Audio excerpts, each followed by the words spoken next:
Dans une forêt profonde, Armand, le plus redoutable chasseur du royaume, partait pour une traque qui marquerait sa légende. Depuis des années, on parlait d'un cerf mystique, au bois doré comme le soleil couchant. On disait que quiconque le capturerait obtiendrait une gloire immortelle. Armand, sceptique mais avide de défis, s'enfonça dans les bois avec son arc et ses flèches. Chaque pas semblait le mener dans un monde plus ancien, un endroit où la nature régnait en maître. Mais il n'était pas venu pour admirer la forêt, il traquait.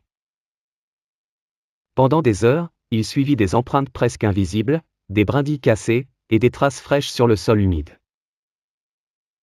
Soudain, il entendit un bruissement. Là, à travers les arbres, il vit le cerf.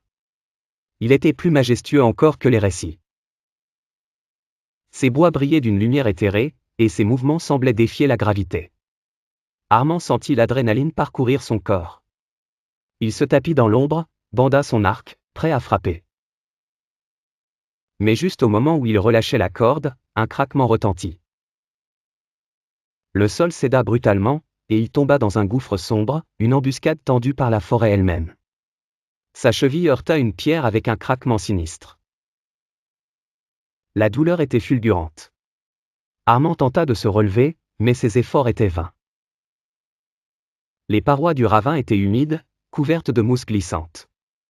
Chaque tentative de fuite le rapprochait davantage de l'épuisement. Bientôt, la nuit tomba, et avec elle vint une inquiétante cacophonie, des hurlements lointains, des grognements sourds. Alors qu'il pensait son sort scellé, une lueur étrange apparut au-dessus du ravin. Le cerf doré se tenait là, ses bois illuminant les ténèbres comme des torches divines. Armand, abasourdi, fixa la créature. Pourquoi était-elle revenue?